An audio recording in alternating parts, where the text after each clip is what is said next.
지방의 연합성회를 은혜 가운데 잘 마치고 또 은혜가 되신 여러분들의 삶에 하나님 늘 함께 하시기를 주의 이름으로 축복합니다. 오늘 본문에는 이스라엘 왕과 유다 여호사밧이 길앗 라못에 올라갔습니다.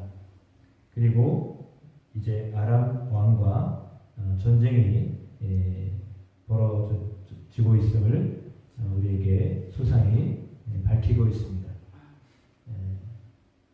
전쟁에 임하고 있는 사람들의 마음은 매우 복잡할 것입니다.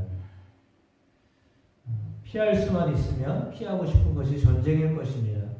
일부러 전쟁을 하려고 하는 사람들은 거의 없을 것입니다. 그런데 전쟁을 할 수밖에 없는 상황에 놓여 있었을 때 당연히 그 전쟁 속에서 살아남아야 하는 것은 전략 가운데 하나이기도 합니다. 물론 실력이 있거나 능력이 많아서 전쟁에 이길 수 있다면 좋겠지만 그런 상황이 아니라면 그냥 살아남는 것만으로도 행운이었다, 좋았다, 괜찮았다, 나쁘지 않았다 이렇게 말을 하게 되는 전쟁이게 될 것입니다. 오늘 전쟁을 하게 되는데 왕이 세 사람이 이렇게 함께 등장하고 있습니다. 남유다와 북이스라엘 그리고 아람 왕인데요. 물론 남북이 연합으로 전쟁에 참가했습니다. 그리고 아람과의 전쟁 가운데 놓여 있음을 우리에게 가르쳐주고 있습니다. 그러니까 아람 왕이 쳐들어왔을 때 남유다의 여호사밧 왕이 북이스라엘의 왕을 돕기 위해서 협력하고 있는 모습입니다. 겉 표면적으로 볼 때는 매우 아름다운 모습처럼 보여집니다. 힘드니까 어려우니까 함께 협력해야지 라고 하는 모습으로 보여지기 때문에 이 모습은 참 아름다운 모습처럼 보여집니다. 혼자 싸우는 것보다 둘이 싸우는 게 훨씬 낫지 않겠습니까? 그런데 실상은 오늘 이런 모습들이 남과 북이 하나가 돼서 아람을 향하여 전쟁하고 있는 모습이 아름다워 보이긴 하는데 그런데 그럼에도 불구하고 오늘 이 전쟁을 하나님께 속하였던 전쟁이었습니다. 물론 이 생각은 이스라엘 왕의 생각에서부터 시작된 것처럼 보여집니다. 그러니까 이스라엘 왕이 도와달라고 요청을 했기에 사돈지간이었던 유다의 여호사밧 왕이 참가하게 되었습니다. 그래서 함께 전쟁을 하게 되었습니다. 그러니까 표면적으로 볼 때는 매우 아름다운 모습입니다. 하나 되어졌다. 그러니 이제 이 전쟁에서 승리할 수 있겠구나. 우리가 하나가 됐으니 전쟁은 반드시 이기게 될 거다. 라고 하는 것이 그들의 계획이었습니다. 그들의 전략이었습니다. 그럼에도 불구하고 그 전략이 그대로 이루어지지는 않았습니다. 그러니까 웬만하면 하나가 되면 이기는 게 당연한 것이죠. 그런데 오늘 이 전쟁의 모습은 그런 모습으로 결과를 우리에게 알려주고 있지는 않습니다. 그렇다면 무엇이 문제였을까요? 이 전쟁의 시작점이 잘못되었기 때문입니다. 물론 근본적으로 따지면 이 전쟁은 하나님이 시작하게 하신 전쟁이었습니다. 그런데 전쟁의 결과는 뭐냐면 패배가 결과였습니다. 그러니까 이 전쟁은요, 처음부터 패배하는 것이 그 시나리오의 끝이었습니다. 그러니까 마지막이 승리가 아니라요, 패배가 결과였어요. 결론은 패배였습니다. 왜냐하면 이 전쟁을 통하여서 하나님이 이스라엘 왕을 죽이시고자 하는 계획이 있으셨기 때문입니다. 그러니까 인간적으로 생각할 때 이스라엘 왕이 하나님 앞에서 악한 왕이잖아요. 근데 오늘 성경에도 나와 있듯이만 어제 그 말씀이나 오늘 말씀이나 이상하게도 이 이스라엘 왕이라고만 기록합니다. 아합의 이름을 아예 대지를 않아요. 그러니까 이 열왕기상 저자가 이름이 분명히 있는데 아합이라고 하는 왕의 이름이 있는데도 불구하고 그 왕의 이름을 아예 대지도 않아요. 그러니까 평범한 이스라엘 왕이다라고 생각하고서 이스라엘 왕이라고만 썼습니다. 대신에 남유다의 여호사밧 왕은 이름을 적었습니다. 똑같이요. 전쟁을 걸어온 아람의 왕도 이름이 있지만 이름을 적지 않아요. 그래서 그다지 중요하지 않다는 거죠. 그러니까 왜냐하면 이 여호사밧은 그래도 하나님을 섬기는 왕이었지만 아합 왕이나 또 아람 왕은 그렇지 않은 사람이었기 때문에 실상은 다 함께 세 사람이 전쟁에 임했지만 중요한 사람의 이름을 여호사밧으로 초점을 맞췄던 것입니다. 그러니까 함께 참여는 했지만 사실은 뭐 들러리처럼 되어져 있는, 그리고 어차피 하나님의 계획에 의하여서 죽어야 될 사람이었기 때문에 그다시 그들의 이름을 기록에 남기지 않고 다 알고 있는 이야기이기도 하지만 그냥 이스라엘 왕 그리고 아람의 왕 이렇게 써놨습니다. 그렇다면 오늘 본문에 나와 있는 것을 볼 때 두 사람 중에서 주도권은 이스라엘 왕에게 있습니다. 왜냐하면 전쟁 시작을 이스라엘 왕이 시작했기 때문입니다. 그러니까 이스라엘 왕이 시작을 해서 여호사밧이 함께 동참하고 이제 아람을 향하여서 전쟁을 하게 되는데 30절에 나와 있는 것처럼 이스라엘 왕이 여호사밧에게 이르되 나는 변장하고 전쟁터로 들어가려 하노니 당신은 왕복을 입으소서 하고 이스라엘 왕이 변장하고 전쟁터로 들어가니라 라고 했습니다. 여러분 이 말씀을 들을 때 어떤 생각이 드시나요?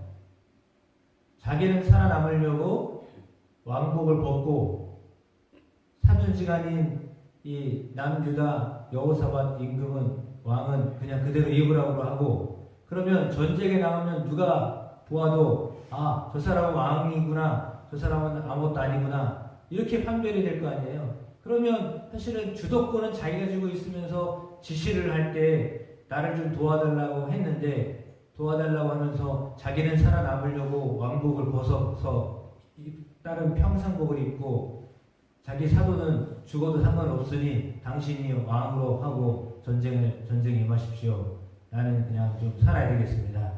이렇게 얘기하는데 여호사밧 왕은요 그냥 그 말을 듣고도 어리석게 그냥 그 말에 동참하고 그렇게 하십시오 라고 하고 있습니다. 그래서 전쟁에 나갔습니다. 그리고 31절에 아람 왕이 그의 병거의 지휘관 32명에게 명령합니다. 뭐라고 명령하냐면 큰 자나 작은 자나 더불어 싸우지 말고 오직 이스라엘 왕과 싸우십시오. 싸워라 그랬습니다.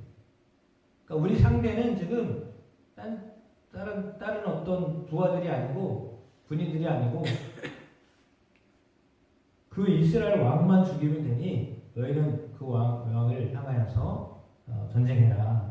왕과만 싸워라 라고 지금 이야기하고 있습니다. 그러니까 아람의 목적은요 북이스라엘 왕 아합을 죽이는 것이었습니다. 그래야 전쟁이 끝난다는 걸 너무 잘 알고 있기 때문입니다.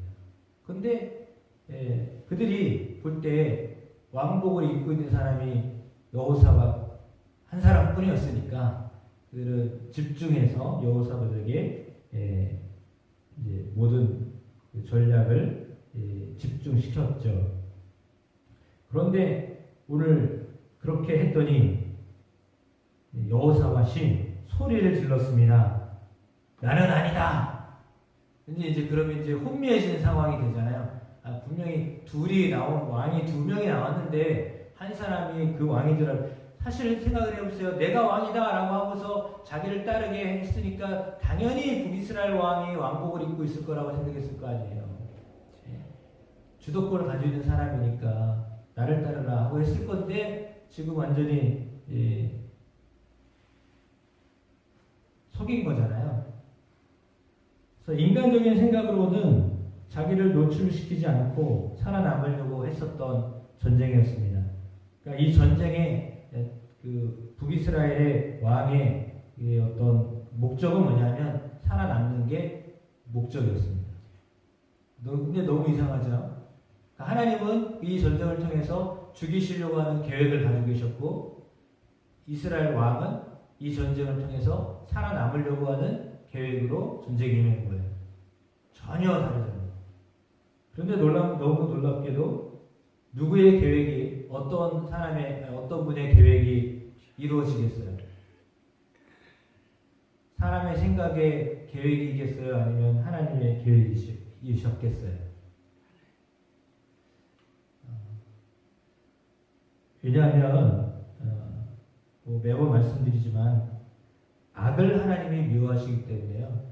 그 악한 일을 했던 중심에 있었던 아합 왕을 하나님이 죽이려고 하셨던 거예요. 그 죄 때문이에요. 죄 문제를 해결하지 않으니까 하나님이 아합 왕을 죽이시려고 시작한 전쟁이었어요. 그러니까 이 전쟁은 아합이 죽어야 끝나는 전쟁입니다. 근데 아합 왕은 자기가 살아남으려고 이렇게 변장도 하고 그랬죠. 살아남으려고 참 상당히 이기적으로 전쟁에 임했습니다. 그럼에도 불구하고 우연히 쏜 화살에 34절에 보니까 한 사람이 무심코 활을 당겨 이스라엘 왕의 갑옷 솔기를 맞췄다라고 했습니다. 부상을 하여 가지고 전쟁터에서 나가려고 했습니다. 거기서 바로 죽을 수가 없으니까요. 그런데 그는 전쟁 속에서 그냥 계속 휘말릴 수밖에 없었습니다. 35절에 이 날에 전쟁이 맹렬하였으므로 왕이 병거 가운데 붙들려 서서 아람 사람을 막다가 라고 했습니다. 참 놀라운 것은 아주 맹렬했습니다. 그런데 아람의 그 지휘관들이 아람 왕으로부터 받았던 명령이 뭐였습니까? 북이스라엘 왕을 찾아서 죽여라 라고 하는 것이었습니다. 그러니까 그들은 무차별적으로 공격을 했습니다. 누가 누군지를 모르니까 그렇게 했습니다. 그러나 사실은 화살을 쏴도 여호사밧 왕을 향해서는 쏘지 않았겠죠. 왜? 이제는 판명이 됐잖아요. 이 사람은 이스라엘 왕이 아니다 라고 했으니까 활을 쏘다가도 북이스라엘 왕이 아닌 이 남유다 여호사밧을 향해서는 덜 쏘을 것 같아요. 아무리 막 쏘았어도 그는 사람들이 그렇게 화살을 시위를 그를 향하여 당기지는 않았을 것 같아요. 참 놀랍잖아요.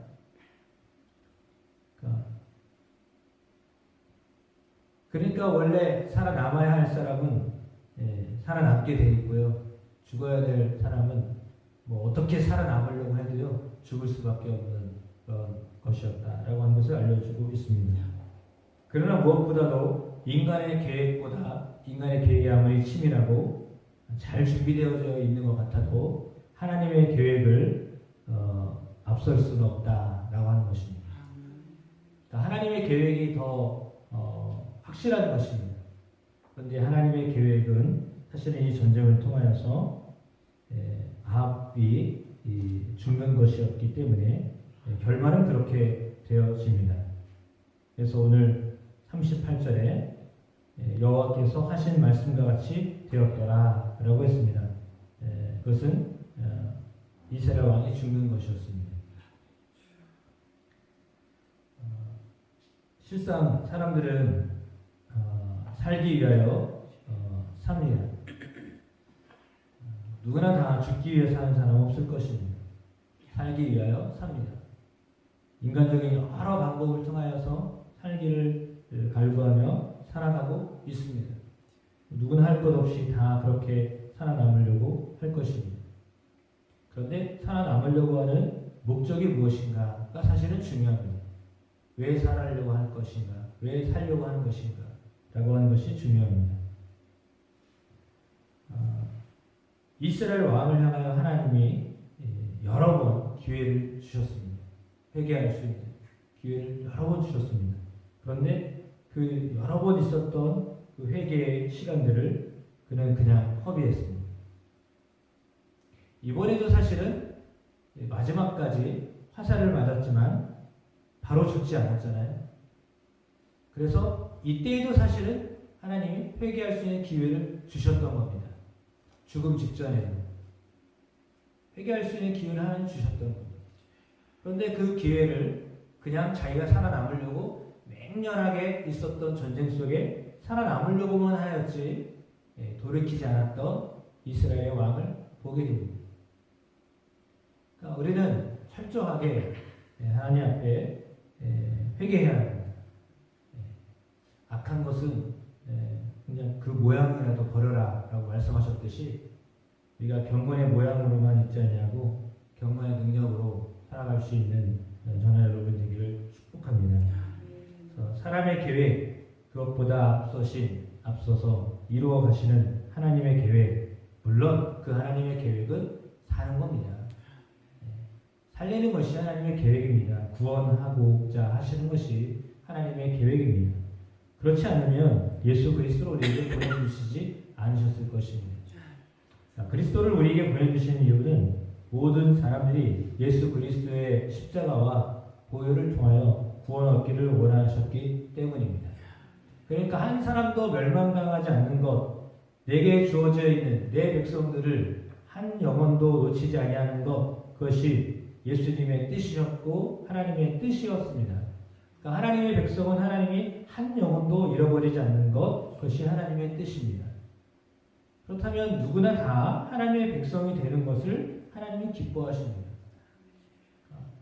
지정해서 너는 안 돼 라고 하는 사람이 과연 있을까요? 감리교 교회에서는요 그렇지 않습니다. 모두가 다 예수의 이름으로 구원을 받을 수 있는 대상자다 라고 말합니다. 성경은 주 예수의 이름을 부르는 자 다 구원을 얻는다라고 말씀하고 있기 때문이에요. 그러므로 예수 그리스도를 의지하도록 하나님이 우리에게 죽기 전까지 기회를 주시는 분이 사랑이 많으신 하나님이십니다. 근데 그 죽음 직전에서도 구원을 위하여 기도할 수만 있다면 정말 구원을 얻는 좀 초라한 구원처럼 보이지만 그러나 구원 얻는 사람이 될 수 있는 것인데 오늘 이스라엘 왕은 그 길을 가지 않냐고 그저 생명만 건져내려고 하는 그러니까 육적인 생명만 건져내려고 하는데 그쳤다라고 하는 것으로 볼 수밖에 없는 그런 안타까운 모습이 그의 삶에 놓여 있습니다. 39절에 아합의 남은 해적 이제 비로소 아합의 이름을 나타내는데 아합의 남은 행적과 그가 행한 모든 일과 그가 건축한 상하궁과 그가 건축한 모든 성읍은 이스라엘 왕 역대 지력에 기록되지 아니하였느냐. 그가 상하로 궁을 만들고 놀라운 일을 했습니다. 많은 건축을 합니다. 업적이 없던 것이 아닙니다. 다른 일들보다 훨씬 많은 일도 했습니다. 공로도 있었던 겁니다. 그럼에도 불구하고 하나님 앞에서는 그게 아무 소용이 없었던 거예요. 하나님이 보실 때 무엇이 중요하냐? 그가 하나님께로 마음을 두고 살고 있느냐? 이게 중요한 겁니다. 어떤 일을 했느냐? 어떤 많은 일을 했느냐? 그게 중요하지 않고요. 하나님은 항상 하나님께 마음을 두고 살고 있느냐? 이걸 보시는 겁니다. 그러니까 우리의 마음이 늘 하나님을 향하여 나아가서 하나님이 인정하시는 하나님의 사람으로 살아드리는 놀라운 은혜가 있게 되기를 주님의 이름으로 축복합니다.